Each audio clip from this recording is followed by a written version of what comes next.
এ রাম পাশে মহাক্রুটু বিহস অতি যার নাম আরম্ভিলা যজ্ঞ যাক নাহিকে উপাম দক্ষর যজ্ঞর বার্তা শুনি বলুক দেখিবাক প্ৰতি সাজ ভৈলে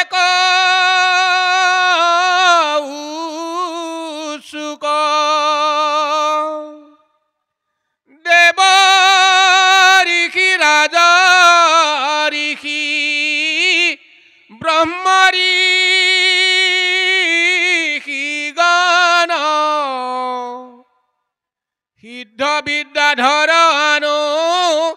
দেৱমুনি জন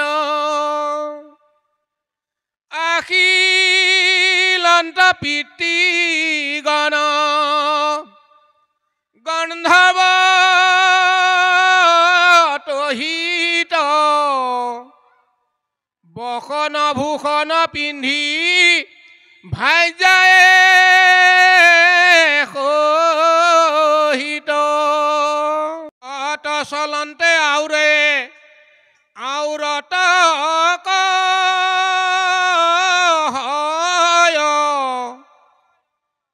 শুনিলো পাতিলে যজ্ঞ দক্ষ মহাশয়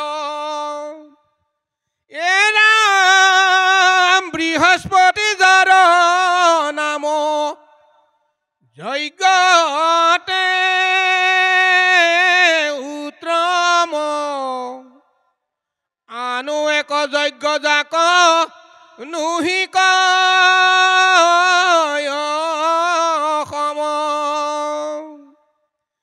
শিখব চব একো কালে নাহি দেখি প্ৰবেশীবু পাইলে যায়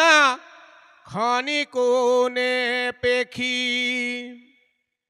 এহি কথা মতে যায়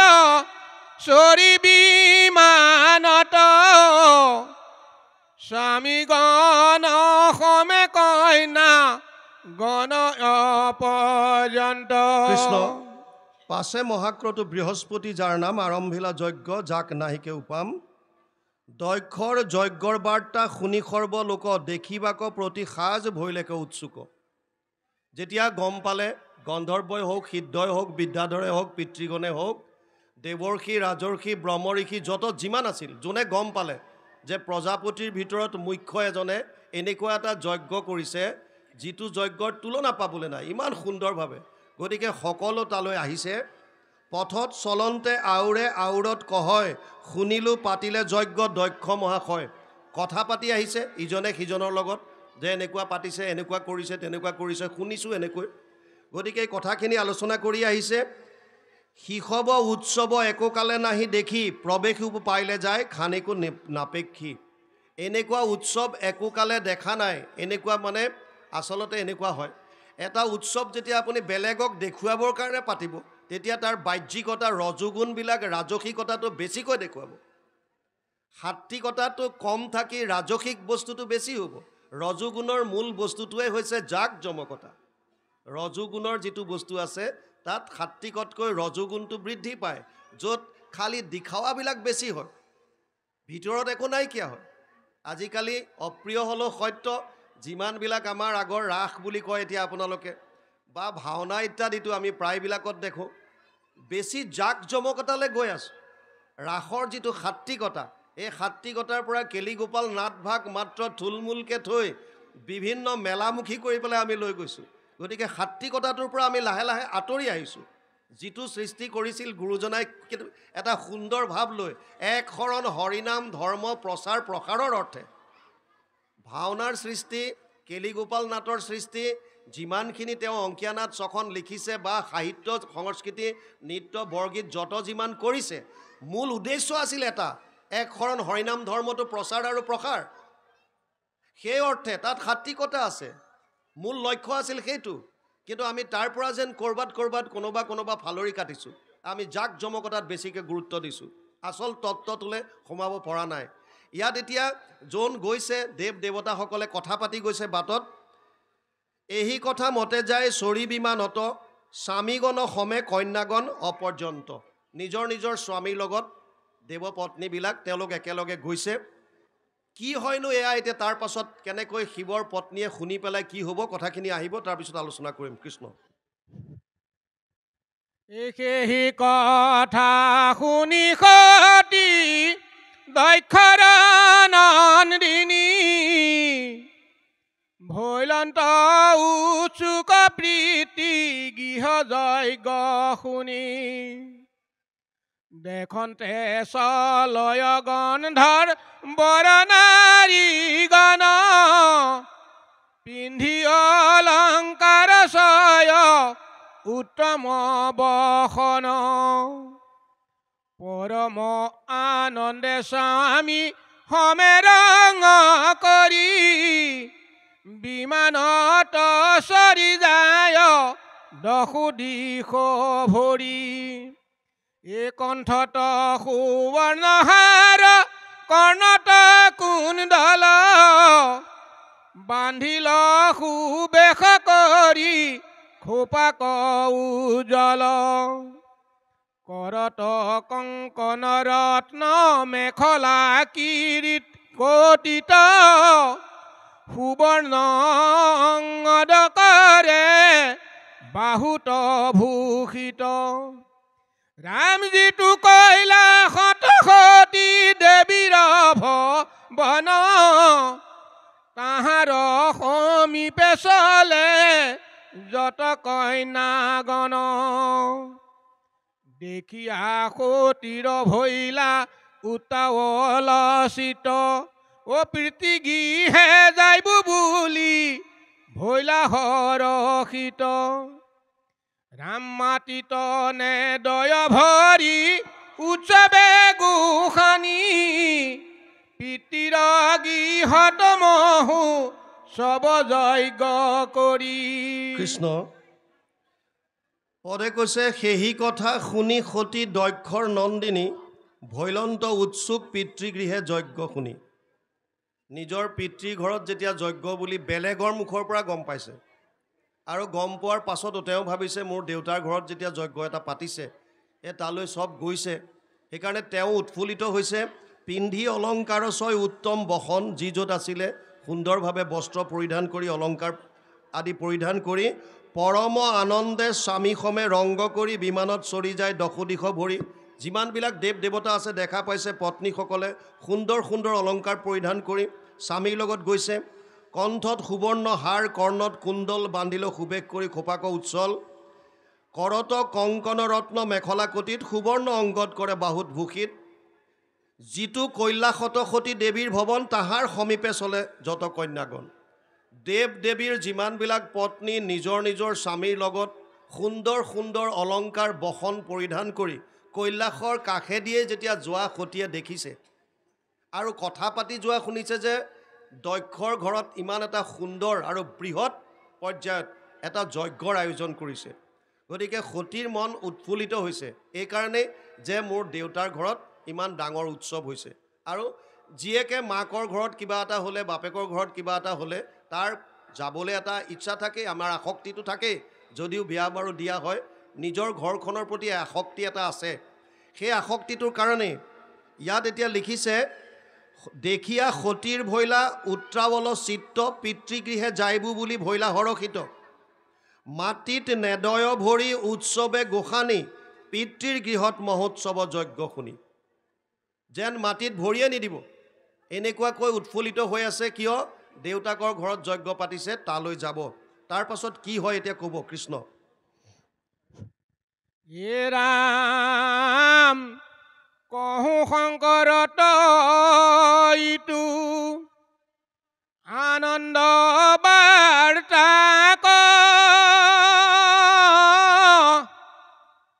অনুমানে জানো হৰে নজানন তয়াক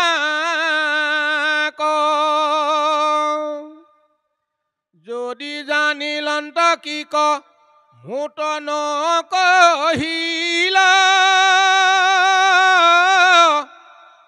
জানিলে যাইবাক যত্ন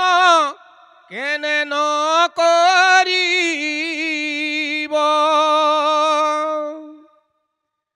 এহি বুলি চলিলন্ত শংকৰৰ পাশ আঠে বেঠে জান্ত দেৱী কৰিল লাখ দেখিলা বাসন্ত নিজ স্বামী পশুপতি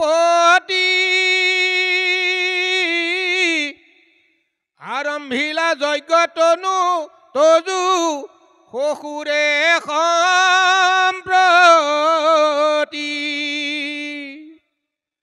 মহামহোৎসৱ বৃহস্পতি যাৰ নাম যাক আন যজ্ঞ নাহি কদাপি উপাম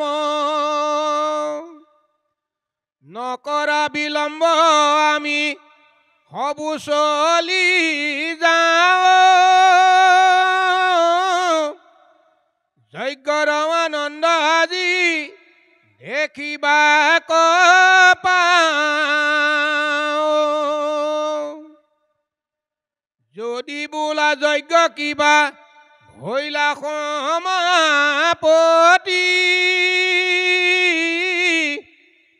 নাহিটো শংকা কহো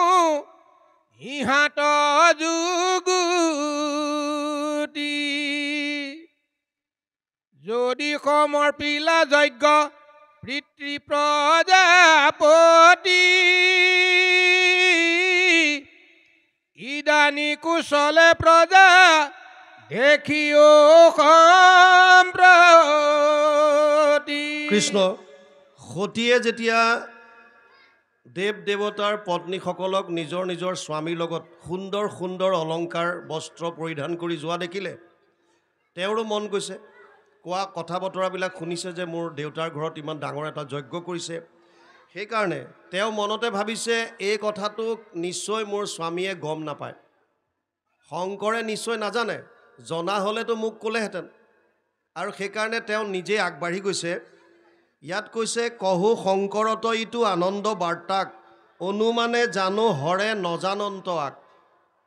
মই অনুমান কৰি গম পাইছোঁ যে এই কথাটো নিশ্চয় শিৱই গম নাপায় যদি জানিলন্ত কি ক মুত নকহিল জানিলে যাইবাক যত্ন কেনে নকৰিল কাৰণ আগৰ কথাখিনি সতীয়ে নাজানে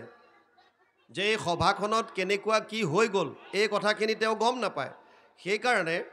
সতীয়ে ভাবিছে যদি মোৰ স্বামীয়ে গম পালেহেঁতেন যে শহুৰৰ ঘৰত ইমান ডাঙৰ এটা যজ্ঞ হৈছে তেতিয়াহ'লে তেওঁতো ইমান সময় মোক লৈ পেলাই গ'লেহেঁতেন তেওঁ নিশ্চয় গম নাপায় সেইকাৰণে ওচৰলৈ আহিছে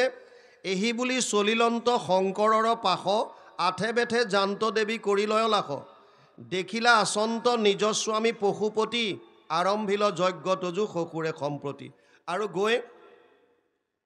ওচৰলৈ গৈ পেলাই স্বামীৰ ওচৰলৈ গৈ সতীয়ে ক'লে যে হে মোৰ স্বামীদেৱ তোমাৰ শহুৰে অৰ্থাৎ দক্ষই এটা যজ্ঞ পাতিছে মহা মহোৎসৱ বৃহস্পতি যাৰ নাম যাক আন যজ্ঞ নাহি কদাপি উপাম এনেকুৱা এটা যজ্ঞ তেওঁ কৰিবলৈ আৰম্ভ কৰিছে যিটো যজ্ঞৰ তুলনা বেলেগত পাবলৈ নাই নকৰা বিলম্ব আমি সবু চলি যাওঁ যজ্ঞৰ আনন্দ আজি দেখিবাক পাওঁ সেইকাৰণে স্বামীক কৈছে যে ব'লা আমিও যাওঁ আৰু যজ্ঞৰ আনন্দ আমিও লাভ কৰোঁ যদি বোলা যজ্ঞ কিবা ভৈলা সমাপতি নাহিটো শংকা কহোঁ ইয়াৰ যুগুতি যদি সমৰ্পিলা যজ্ঞ পিতৃ প্ৰজাপতি ইদানীকো চলে প্ৰজা দেখিও সম্প্ৰতি এই গোটেইখিনি কথা অনুমানৰ ওপৰত হৈ আছে অনুমান সতীয়ে কৈছে যে হয়তো তোমাৰ মনত এইটো প্ৰশ্ন আহিব পাৰে যে যজ্ঞ কিজনী শেষেই হ'ল, অনুষ্ঠান শেষেই হ'ল, যে এইটো চিন্তা কৰিব নালাগে, কাৰণ এতিয়াও গৈ আছে সেয়া মানুহ আমি দেখা পাই আছোঁ। এই কথাখিনি যিখিনি বস্তু আপোনালোকে এতিয়ালৈকে শ্ৰৱণ কৰিছে, দক্ষ যজ্ঞৰ মূল কাহিনীটো ইয়াৰ আগৰ পৰা আৰম্ভ হৈছে। এবাৰ সতী আৰু শিৱ ভৰদ্বাজ ঋষিৰ ওচৰত গৈছিল ভাগৱত শ্ৰৱণ কৰিবৰ কাৰণে, ঈশ্বৰৰ কথা, ৰামায়ণৰ কথা শুনিবৰ কাৰণে। আৰু যেতিয়া তেওঁলোক যায় তেতিয়া ত্ৰেতা যুগ চলি আছিল। প্ৰথমে সতীৰ মনলৈ এটা ভাৱ আহিছে যে মোৰ স্বামী ইমান জ্ঞানী, তেওঁ নিজকে সৰ্বজ্ঞ বুলি কৈছে, তেওঁ আকৌ বেলেগৰ পৰা ঈশ্বৰৰ কথা শুনিবলগীয়া কি আছে? এওঁৱে দেখোন পৰম ঈশ্বৰ, বেলেগৰ পৰা কিয় শুনিব লাগে? এই বুলি ভৰদ্বাজ ঋষিৰ প্ৰতি কোনো এটা সদ্ভাৱ নাই, ভকতৰ প্ৰতি ভাল ভাৱ নাই, অহংকাৰত ভুগি আছে। আৰু যেতিয়া শিৱৰ লগত গ'ল ভৰদ্বাজ আশ্ৰমত, ভৰদ্বাজে শিৱ আৰু সতীক দেখা পায়, তেওঁ আসনৰ পৰা নামি আহিল আৰু এওঁলোকক উচ্চ আসনত বহিবলৈ দি নিজে তলত বহিছে। সতীৰ মনত আৰু ভাৱ আহিল যে এওঁতো আমাক ঈশ্বৰ বুলি গমেই পালে দেখোন, আৰু পাই পেলাই নিজে তলত বহিছে, আমাক উচ্চ আসন দিছে, আকৌ এইজনৰ পৰা আমি ঈশ্বৰৰ কথা কি শুনিম? এইজনে আমাক কি ঈশ্বৰ তত্ত্ব বুজাব? মনত ভাৱ। তাৰ পাছত ঈশ্বৰৰ কথা ভৰদ্বাজে ক'লে, শুনিলে। সতীৰ কোনো মন নাই, শ্ৰদ্ধা নাই, শ্ৰদ্ধা নাই কাৰণে শুনিছে, ওলাই গৈছে। যেতিয়া ঘূৰি আহে সেই সময়ত ত্ৰেতা যুগ চলি আছিল, ৰামচন্দ্ৰৰ সীতাক অলৰেডি ৰাৱণে হৰণ কৰি নিছে, আৰু সীতা হৰণ কৰি নিয়াৰ পাছত ৰামচন্দ্ৰই গছ লতা পশু পক্ষীক কান্দি কান্দি সুধি ফুৰিছে যে হে বৃক্ষ, হে লতা, হে পশু পক্ষী, তোমালোকে কিবা জানানে? মোৰ পত্নীক কোনে নিলে? এনেকৈ লীলা কৰি থকা অৱস্থাত সতী আৰু শিৱ আহি থাকোঁতে শিৱই প্ৰভু ৰামচন্দ্ৰক এনেকৈ লীলা কৰি থকা দেখি দূৰৰ পৰা এটা সেৱা জনালে। সতীয়ে কৈছে, তুমি কাক সেৱা কৰিলা? শিৱই কৈছে, এইজনেই মোৰ পৰম আৰাধ্য, যাক মই সদায় তপ কৰি থাকোঁ বা জপ কৰি থাকোঁ, যাৰ নাম এইজনেই মহেশ্বৰ, মহেশ্বৰো ঈশ্বৰ, গতিকে মোৰ পৰম আৰাধ্য। সতীৰ মনত বিশ্বাস হোৱা নাই, যদি এইজন ঈশ্বৰ হয় তেতিয়াহ'লে এওঁ নিজৰ পত্নীক কোনে নিলে, ক'লে নিলে, এইবিলাক কিয় গম নাপাব?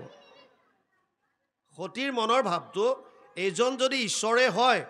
তেতিয়াহ'লে আকৌ এওঁ সেই গছ লতাক কান্দি কান্দি পেলাই সুধি ফুৰিছে, মোৰ পত্নীক কোনে নিলে, কোনফালে গৈছে, দেখিছানে? এইবিলাক কি? সতীৰ মনত সন্দেহ আহিল। এটা কথা বুজি লওক, অজ্ঞস্য অশ্ৰদ্ধবাঞ্চ সংশয়ী আত্মা বিনশ্যতি, না অয়ম লোক অস্তি না পৰ, না সুখম সংশয়ী আত্মনা। ৪ৰ্থ অধ্যায় ৪০ নম্বৰৰ শ্লোকত ভগৱান কৃষ্ণই অৰ্জুনক কৈছে, হে অৰ্জুন, যদি কোনোবা পৰিয়ালত গিৰিয়েক ঘৈণীয়েকৰ মাজত, শাহু বোৱাৰীৰ মাজত, যাৰ মাজতে নহওক কিয়, যদি সন্দেহ বা শংকা সোমাই গ'ল, ই ঘৰখন নষ্ট কৰি পেলাব। সন্দেহ বস্তুটো অতি বেয়া, সেইকাৰণে পৰাপক্ষত সন্দেহ কেতিয়াও কৰিব নালাগে, শংকা কৰিব নালাগে। সন্দেহটো অতি ভয়ানক। সতীৰ মনত সন্দেহ সোমাল, সেইকাৰণে শিৱই ভাবিলে যে এওঁৰ সন্দেহ নিৰাকৰণৰ এটাই উপায় আছে, এওঁক নিজে প্ৰমাণ চাবলৈ পঠিয়াই দিয়াটো ভাল। সেইকাৰণে শিৱই সতীক ক'লে যে মই জানিছোঁ তোমাৰ মনত সন্দেহ হৈছে, এইজন মোৰ আৰাধ্য হয় নে নহয়, তুমি এটা কাম কৰা, তুমি নিজে গৈ প্ৰমাণ লৈ আহা, আৰু মই তেতিয়ালৈকে কৈলাশলৈ আগবাঢ়োঁ। এই বুলি কৈ শিৱ গুচি যায়। সতীয়ে সীতাৰ ৰূপ ধাৰণ কৰে। সীতাৰ ৰূপ ধাৰণ কৰি ৰামচন্দ্ৰ আৰু লক্ষ্মণ যোনফালে গৈ আছে তাৰ আগে আগে যায়। লক্ষ্মণে প্ৰথমতে দেখা পালে, দেখা পাই ভাবিলে, আৰে সতী দেৱী এনেকৈ আহিছে, আৰু মোৰ মাতৃসম সীতা মাতৃৰ তেওঁ ৰূপ ধাৰণ কৰি আছে, মই এইবিলাকত নোসোমাওঁ, যি কৰে মোৰ প্ৰভু ৰামচন্দ্ৰই কৰিব বুলি লক্ষ্মণ মনে মনে থাকিল। ৰামচন্দ্ৰই সতীক নিজৰ পত্নীৰ ৰূপত দেখাৰ লগে লগে তেওঁ সেৱা কৰি পেলাই ক'লে, হে মাতৃ, তুমি আকৌ মোৰ পত্নীৰ ৰূপ কিয় ধাৰণ কৰিলা? চিনি পাই গ'ল, কাৰণ তেওঁ ভগৱান। সতীৰ এতিয়া মানে ভৰি তলৰ পৰা মাটি নাইকিয়া নিচিনা হৈছে ভয়ত, আৰু ক'লে, নাই নাই নাই নাই, একো নাই, মই এনেই কৈ আৰু জাষ্ট তাৰ পৰা গুচি গ'ল। ইফালে এতিয়া শিৱ কৈলাশত যেতিয়া আকৌ ধ্যান কৰি আছে তেওঁতো সকলো গম পাই আছে সতি গ'ল যোৱাৰ লগে লগে সুধিলে যে তুমি প্ৰমাণ চাই আহিলানে বোলে নাই নাই মই কিয় প্ৰমাণ চাম ফাঁকি মাৰিলে প্ৰথম গিৰিয়েকৰ ওচৰত ফাঁকি আৰু ক'লে যে তুমি কিয় তুমি প্ৰমাণ নাই চোৱা বোলে নাই নাই আপুনি যেতিয়া কৈ দিলে তেওঁ আৰাধ্য আৰু মই মানি ল'লোঁ কিন্তু ডাঙৰ কথা হ'ল শিৱই গম পালে যে সতীয়ে তেওঁৰ আৰাধ্য সীতা দেৱীৰ ৰূপ ধাৰণ কৰিলে আৰু সীতাক তেওঁ মাতৃ নিচিনাকে তেওঁ সদায় সন্মান কৰে এতিয়া যেতিয়া সতীয়ে সীতাৰ ৰূপ ধাৰণ কৰিলে কায়িকভাৱে তেওঁৰ লগত পত্নীৰ সম্বন্ধটো সেইদিনাই শিৱই ত্যাগ কৰিলে বুজি পালে তত্ত্বটো সতীৰ যজ্ঞত য'ত শৰীৰটোহে যা দিবলগীয়া আছিল কিন্তু শিৱই আগতেই তেওঁক মনৰ পৰা ত্যাগ কৰিলে কিয় যে তুমি মোৰ মাতৃ স্বৰূপা সীতা দেৱীৰ ৰূপ ধাৰণ কৰিলা গতিকে তোমাৰ লগত মোৰ আৰু কোনো ধৰণৰ পত্নীৰ সম্পৰ্কটো হ'ব নোৱাৰে সেইকাৰণে নাই সেইকাৰণে একোৱেই নহ'লে পত্নীৰ ৰূপত স্বীকাৰ নকৰিলে সেইদিনাই ত্যাগ কৰিলে মনে মনে ত্যাগ কৰিলে আৰু এতিয়া এয়া গোটেইখিনি চলি আছে সেই কেছটোৰ নিমিত্ত কাৰণ তেওঁৰ সেইটো শৰীৰ শিৱই গ্ৰহণ কৰিব নোৱাৰে পত্নী হিচাপে আৰু তাৰ কাৰণে এই গোটেইখিনি বস্তু এতিয়া আহিছে য'ত সতীয়ে এই শৰীৰটো ত্যাগ কৰিবলগীয়া হ'ব বাৰু যি কি নহওক এতিয়া ইয়ালৈকে আহিছে শিৱৰ ওচৰত আহি কৈছে যে তুমি যদি মনত সন্দেহ কৰিছা যে যজ্ঞ শেষ হ'ল এইটো ভয় কৰিব নালাগে এয়া গৈ আছে মানুহ আমি দেখি আছোঁ বোলা যাওঁ বোলা এতিয়া কি আহে চাওক কৃষ্ণ ৰাম আৰাস বলোকে কহি পথত চলয় আবেশে পাতিল যজ্ঞ দক্ষ মহাশয়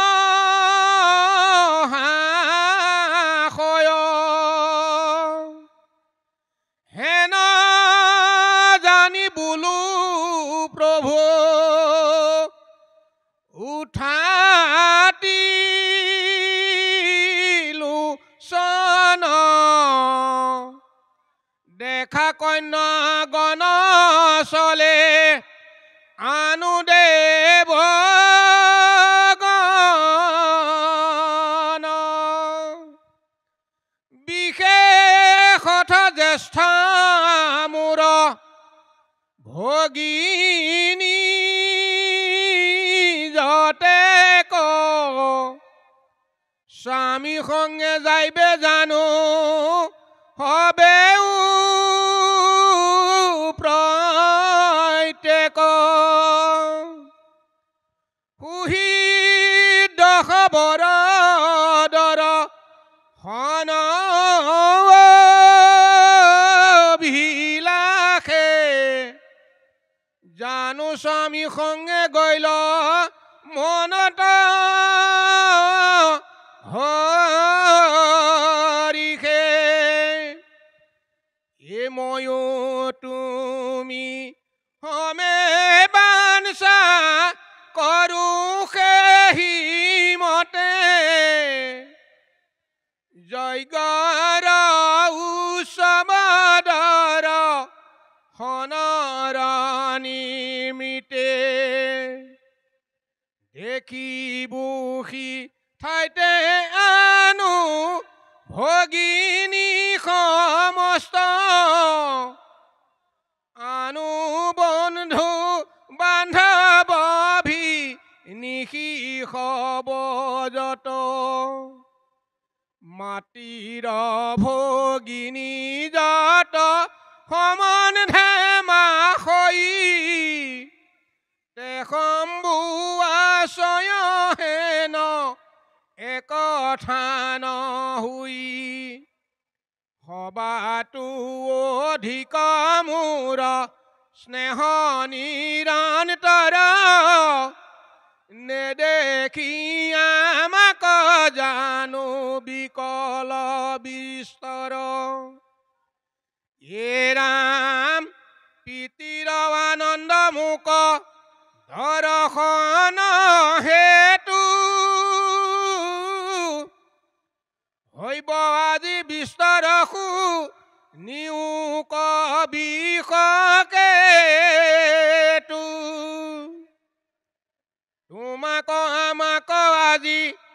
মৰ্যৰ আগে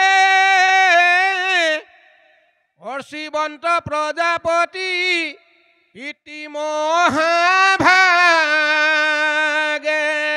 কৃষ্ণ আৰাখব লোকে কহি পথত চলয় আবেশে পাতিল যজ্ঞ দক্ষ মহাশয় হেন জানি বলো প্ৰভু উঠাত্ৰিলোচন দেখা কন্যাগণ সমেত চলে দেৱগণ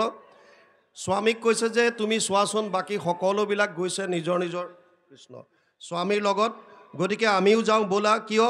বিশেষত জ্যেষ্ঠা মোৰ ভগিনী যতেক স্বামী সংগে যাইবে জানো সবেও প্ৰত্যক্ষ দক্ষৰ 16জনী কইনা আছিল তাৰে 13জনীক ধৰ্মই বিয়া কৰাইছে এগৰাকীক অগ্নিগণে এগৰাকীক কব্যপায়ী নামৰ পিতৃগণে আৰু একেবাৰে কনিষ্ঠা কন্যা আছিল সতী যাক শিৱলৈ বিয়া দিছিল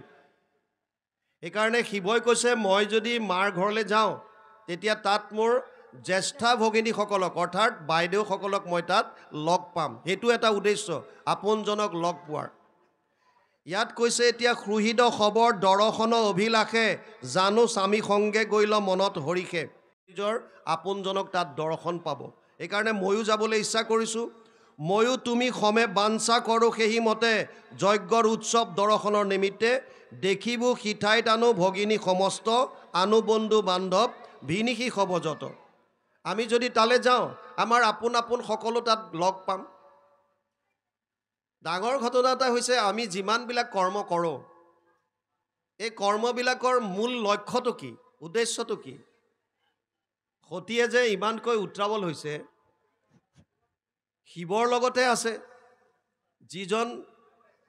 গুণৰ অৱতাৰ বুলি কয় প্ৰভু ভগৱন্তৰ 6 ধৰণৰ অৱতাৰ আছে পুৰুষ অৱতাৰ আছে যোগ অৱতাৰ আছে গুণ অৱতাৰ আছে লীলা অৱতাৰ আছে সত্যাৱেশ অৱতাৰ আছে আৰু মনন্তৰ অৱতাৰ আছে 3 গুণৰ পৰা 3জন হৈছে ৰজোগুণৰ পৰা ব্ৰহ্মাৰূপে সৃষ্টি কৰিছে তমোগুণৰ পৰা শিৱৰূপে সংহাৰ আৰু সত্যগুণৰ পৰা বিষ্ণুৰূপে পালন এতিয়া এওঁ শিৱৰ দৰে এজন পৰম বৈষ্ণৱ 12জন ভাগৱতৰ যি কথা জানে তেওঁলোকৰ মাজৰ এজন শিৱ তেওঁৰ পত্নী হিচাপে থকাৰ পাছতো কিহৰ কাৰণে বেলেগত আকৌ আনন্দ বিচাৰি যাবলগীয়া হৈছে কিয় যাওঁ আমি আজি যে আপোনালোক ইয়ালৈ আহিছে কিয় বা কোনোবাক নিমন্ত্ৰণ দিয়াৰ পাছতো অহা নাই কিয় আমি জীৱনত যত যিমান কৰ্ম কৰোঁ তাৰ উদ্দেশ্য মাত্ৰ এটা এইটো হৈছে আনন্দ আমাক সকলোকে আনন্দ লাগে কিয় আমি পৰম আনন্দৰ অংশ মামে বংশ জীৱলোকে জীৱভূত সনাতন 15 অধ্যায় 7 নম্বৰ শ্লোক যিমান কৰ্ম ৰাতিপুৱাৰ পৰা ৰাতিলৈকে আপোনালোক কৰিছে প্ৰত্যেকটো কৰ্মৰ লক্ষ্য হৈছে এটাই সেইটো হৈছে আনন্দ প্ৰাপ্তি আপোনালোক ইয়ালৈ আহিছে আনন্দ বিচাৰি ইয়াৰ পৰা আধাতে কোনোবা গুচি যাব আনন্দ বিচাৰি তেওঁৰ বেলেগত কিবা কাম আছে কিয় সেইটো কাম কিয় কৰিছে সেইটো আনন্দৰ কাৰণে ভিক্ষাৰীয়ে ভিক্ষা খুজিবলৈ যায় চোৰে চুৰ কৰিবলৈ যায় ডকাইতে ডকাইত কৰিবলৈ যায় যোনে যিটোৱে কৰ্ম নকৰক কিয় উদ্দেশ্য সদায় এটা এইটো হৈছে আনন্দ প্ৰাপ্তি কিন্তু আমাৰ মাজত খেলিমেলিটো ক'ত লাগে আমাৰ মাজত খেলিমেলিটো ক'ত লাগে আমি আসলতে আনন্দ ক'ত আছে এই তত্ত্বটো বুজি নাপাওঁ 3টা মূল তত্ত্ব আছে ভগৱান তেওঁৰ মায়া আৰু জীৱ আমিবিলাক হৈছোঁ জীৱ আমাক আনন্দ লাগে কাৰণ আমি পৰম আনন্দৰ অংশ আত্মা আমি আনন্দ বিচাৰিব পৰা দুখন স্থান আছে এক হৈছে ভগৱানমুখী আৰু এক হৈছে মায়াৰ সংসাৰ য'ত ধন টকা পইচা পুত্ৰ পৰিবাৰ ঘৰ দুৱাৰ ইত্যাদি খোৱা বোৱা সব আনন্দটো ক'ত আছে এই মায়াত আছে নে ভগৱানত আছে এই তত্ত্বটো বুজি ল'লে আমাৰ সকলোৰে যেহেতু লক্ষ্যস্থান এটা কাৰো লগত কাৰো মত বিভেদ নহ'ব আমাৰ যে মতৰ যে অমিল হৈ আছে কথাবিলাক একেখন গাঁৱতে আজিকালি 2টা 3টা 4টা 5টালৈকে গৈছেগৈ কিহৰ কাৰণে হৈছে ভগৱানমুখী আমাৰ যিটো ভাৱ হ'ব ধাৰা হ'ব সেইটোক শ্ৰেয় মাৰ্ক দিছে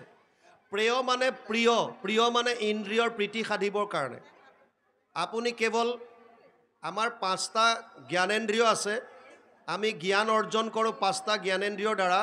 শ্ৰোত্ৰ নেত্ৰ জিহ্বা ঘ্ৰাণ আৰু চৰ্ম এই পাঁচটা জ্ঞানেন্দ্ৰিয় পাঁচটা বিষয় আছে ৰূপ ৰস গন্ধ স্পৰ্শ আৰু শব্দ যত যিমান কাম কৰিছোঁ যদি ইন্দ্ৰিয়ৰ প্ৰীতিৰ কাৰণে কৰিছোঁ এইটো প্ৰেয় মাৰ্গ আৰু যদি আত্মাৰ পৰম গতিৰ কাৰণে কৰিছোঁ এইটো শ্ৰেয় মাৰ্গ শৰীৰৰ অৰ্থে যিমানবিলাক কাম কৰিছোঁ এইবিলাক হৈছে প্ৰেয় মাৰ্গ আত্মাৰ অৰ্থে যিমানবিলাক কৰিছোঁ এইটো হৈছে শ্ৰেয় মাৰ্গ জীৱ হ'লো আমি আমাৰ বাহিৰে দুটা স্থান আছে এফালে হৈছে ভগৱান আৰু এটা হৈছে তেওঁৰ শক্তি বহিৰংগ শক্তি বুলি কয় মায়া মায়া হৈছে দুই ধৰণৰ এক হৈছে জীৱ মায়া এক হৈছে গুণ মায়া জীৱ মায়া দুই ধৰণৰ এটাই কি কৰে আমাৰ ওপৰত এখন পৰ্দা দি দিয়ে যাক আৱৰণ শক্তি বুলি কয় সেইকাৰণে হৃদয়তে থকা ভগৱানক আমি দৰ্শন নাপাওঁ মায়াৰ আৱৰণ এটাই আমাক ঢাকি ৰাখিছে আৰু আনটো হৈছে বিক্ষেপণ আমাক ভগৱানৰ পাৰৰ পৰা মনটো ধন টকা পইচা লৈ ঠেলি থাকে কিয় মই তাক ব্যাখ্যাটো কৰি দিম আপোনালোকক আচলতে মায়াত কি আছে আনন্দটো ক'ত আছে এই বস্তুটো যদি বুজি লওঁ তেতিয়া আমাৰ কাৰো মাজত কেতিয়াও মতৰ বিৰোধ ঘটিব নোৱাৰে কোনো ধৰণৰ খেল চং নাথাকিব সকলোৰে লক্ষ্যস্থান এটাই হ'ব আৰু এটা পথতে আমি সব যাব লাগিব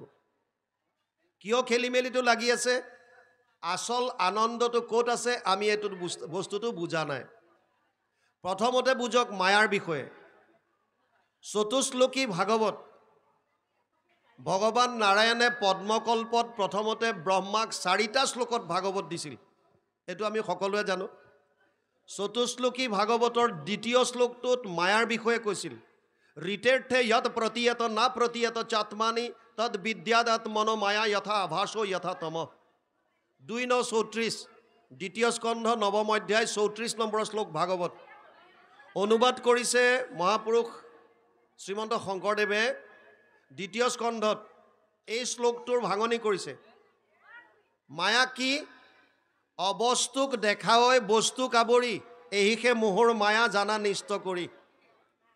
নাথাকিতো যেন দেখি চন্দ্ৰমা দুটয় থাকিতো ৰাহুক যেন কেহু নেদেখয় সেইমতে মায়া আৰ কৰি ঈশ্বৰক